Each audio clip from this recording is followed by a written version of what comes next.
हाय दोस्तों, कैसे हैं आप सभी। मैं डॉक्टर अनव्यास फिर से अपने यूट्यूब चैनल पर आप सभी का स्वागत कर रहा हूं और आशा कर रहा हूं सभी ठीक है, मस्त एंजॉय कर रहे हैं। Financial management and corporate finance का सब्जेक्ट चल रहा है, अंतिम प्रहार की सीरीज चल रही है। सेकंड मोस्ट इंपॉर्टेंट क्वेश्चन पर मैं आ गया हूं। जल्दी से देखते हैं दूसरा क्वेश्चन। और कोर्स भी अभी भी लाइव है। यदि किसी को भी सारी की सारी ई बुक्स बाय करनी है तो 799 इसकी प्राइस है। स्पेशल ऑफर चल रहा है। डिस्क्रिप्शन बॉक्स में लिंक है, आप बाय कर सकते हैं, है ना। उसके अंदर पूरा का पूरा कंप्लीट सेट आपको सेकेंड सेमेस्टर का मिल जाएगा।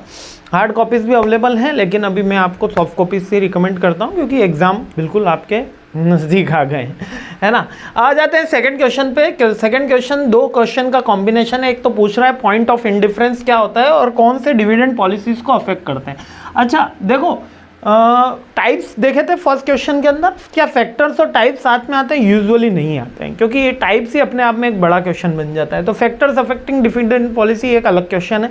बट पॉइंट ऑफ इंडिफरेंस क्या होता है? इंडिफरेंस कर्व भी बनाते थे अपन इकोनॉमिक्स में। कुछ बात याद आ रही होगी, वो मैनेजर इकोनॉमिक्स थी, वो फर्स्ट सेम की बात थी, जहाँ हमने पॉइंट ऑफ इंडिफरेंस कर्व बनाना सिखाया था, है ना। टोटल कॉस्ट, वेरिएबल कॉस्ट, ये सारी चीज़ें सीखी थी। अभी भी नहीं याद तो कोई बात नहीं।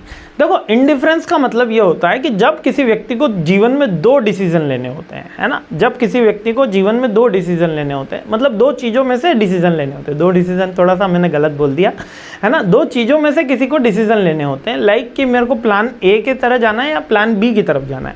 जैसे एमबीए में आपने सोचा होगा, जब एमबीए कर रहे होंगे तो एमबीए करना है या एमए करना है या एमएससी करना है या एमकॉम करना है या कौन सा अदर कोर्स करना है, ये आपने अपने लाइफ के अंदर सोचा होगा।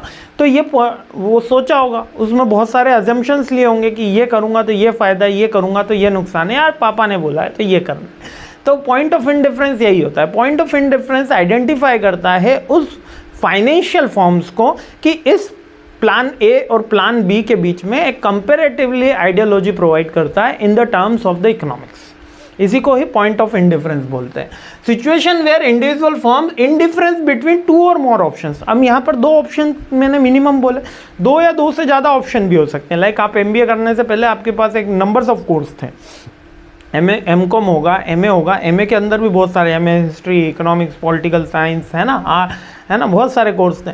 उनमें से आपने एमबीए चूज़ करा। तो एमबीए जब आपने चूज़ करा तो उसके जो कंपैरिजन किया गया उसी को ही पॉइंट ऑफ इंडिफरेंस बोलते हैं, ठीक है।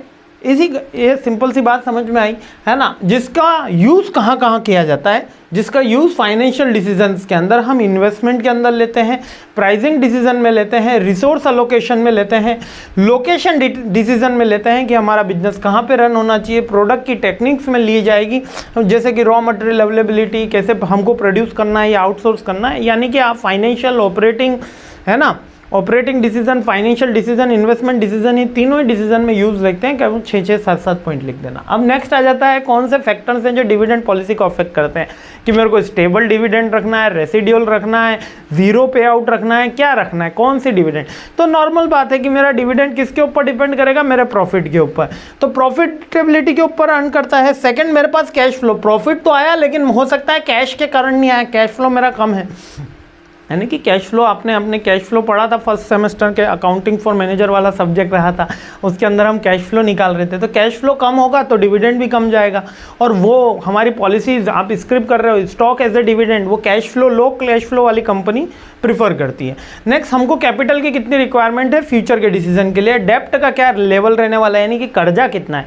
जितना कम कर्जा होगा उतनी कंपनी ग्रोथ ज़्यादा करेगी, ऐसा कुछ भी नहीं है, याद रखना। क्योंकि ज़्यादा बड़ी बैलेंस शीट, ज़्यादा डेप्ट ज़्यादा लॉस को रिप्रेजेंट नहीं कर रही होती। डेप्ट का भी एक रेशो होता है कि आपका इंटरनल डेप्ट कितना है, एक्सटर्नल डेप्ट कितना है, और उसमें आपको ऋण चुकाने की क्षमता कितनी है, सॉल्वेंसी क्या चल रही है आपकी। जितनी ज़्यादा हाई सॉल्वेंसी होगी उतना ज़्यादा आपको डेप्ट मिलेगा और उतना ज़्यादा ग्रोथ करने के चांसेस है। जैसे कि रिलायंस के ऊपर करोड़ों रुपए का डेप्ट हो सकता है और हमारे ऊपर लाखों रुपये का भी नहीं निकलेगा, क्योंकि सॉल्वेंसी की बात होती है, तो वो डेप्ट लेवल है। क्लियर हो गया। बट ये अब सर डिविडेंड को कैसे प्रभावित करेगी, क्योंकि डेप्ट होगा तो इंटरेस्ट होगा, तो और फिक्स्ड इंटरेस्ट आता है। लीवरेज के क्वेश्चंस में अपन ने बताया कि फिक्स्ड इंटरेस्ट होता है और डिविडेंड फिक्स्ड हो ऐसा ज़रूरी नहीं है। कंपनी के अंदर प्राइवेट हो, पब्लिक हो, वैसे तो प्राइवेट डिविडेंड देती ही नहीं है, क्योंकि उनके तो वो रहते हैं। पब्लिक जो भी कंपनीज रहती हैं, है ना, वो डिविडेंड जो रहती हैं वो ऐसा फिक्स्ड नहीं है। कंपनी लॉ में कहीं भी मेंशन नहीं है कि आपको इतने % डिविडेंड देना ही होगा। प्रेफरेंस शेयर पे जो परसेंटेज है वो देना कंपलसरी है, 8% 6% वो एज ए इंटरेस्ट, लेकिन आपको पेमेंट करना होगा इतना डिविडेंड। कहीं भी कंपनी लॉ 1956 या 2013 नहीं लिखा हुआ है। इंडस्ट्री और बिजनेस के साइकिल भी डिपेंड करती है। यदि साइक्लिकल बिजनेस है, 6 महीने या 3 महीने या 9 महीने का बिजनेस है ना, बहुत से बिजनेसेस होते हैं साइक्लिकल होते हैं, तो उसमें डिविडेंड देने में कोई दिक्कत नहीं आती क्योंकि कैश फ्लो बाद में आ जाता है। अब अगर ईयरली साइकिल है तो वहाँ पे कैश फ्लो में दिक्कत आती है।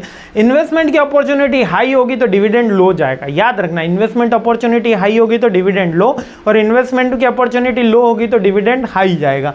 शेयर होल्डर का प्रेफरेंस चेक किया जाता है। यदि आपका प्रमोशन नल शेयर होल्डर्स, आपके जो प्रमोटिंग ऑनर्स जो हैं वही ज़्यादा अगर शेयर लेके बैठे हैं तो आपका डिविडेंड हमेशा कम होगा, है ना। इसलिए प्राइवेट कंपनीज में डिविडेंड कम दिया जाता है क्योंकि जो शेयर होल्डर्स हैं वही पूरा पैसा शेयर्स लेके बैठे हैं, तो उन्हीं को वापस से वो पैसा मिल जाएगा, जिससे क्या होगा, उनको टैक्स देना पड़ेगा।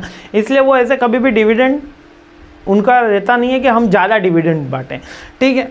लीगल एंड रेगुलेटरी फैक्ट्स भी रहते हैं। कहीं पे अगर आपने एजीएम में घोषणा कर दी तो आपको डिविडेंड देना होगा, लेकिन फिर से मैंने कहा आपकी सॉल्वेंसी, आपकी लिक्विडिटी और आपकी कैपिटल मेंटेनेंस डिपेंड करती है आपके डिविडेंड के ऊपर। इसके अलावा टैक्स कंसिडरेशन, ऑनरशिप का स्ट्रक्चर, ऑनरशिप स्ट्रक्चर मैंने आपको बता दिया। हाई अगर ऑनरशिप में अगर कैपिटल अगर ज़्यादा ऑनर्स के पास में है, इक्विटीज उनकी ज़्यादा है तो वो लो डिविडेंड देते हैं, और इक्विटी अगर हाई होती है, बाहर व्यक्तियों के पास ज़्यादा होती है, थर्ड पार्टी होती है, तो वो हाई डिविडेंड देते हैं। मार्केट का परसेप्शन, यदि इन्वेस्टमेंट अपॉर्चुनिटी की बात आ गई, डिविडेंड की स्टेबिलिटी कि हम कौन सी डिविडेंड पॉलिसीज अपना रहे हैं, हम देना चाहते हैं कि नहीं देना चाहते हैं। तो एक बहुत सिंपल सा क्वेश्चन है, अच्छे से अपन ने देख लिया कि फैक्टर्स कौन कौन से जो डिविडेंड को अफेक्ट करते हैं। इसके अलावा अपन ने क्या देखा कि इंडिफरेंस क्या होता है ना, जब 2 या 2 से ज़्यादा ऑप्शंस के बीच में हमको किसी डिसीजन लेना होता है in the terms of the financial terms, यहाँ पर फाइनेंशियल टर्म्स की बात हो रही है, उसको इंडिफरेंस बोला जाता है। क्लियर हो गया, बहुत सिंपल क्वेश्चन है। तो चलिए आगे बढ़ते हैं, सीरीज आगे बढ़ाते हैं। जय हिंद।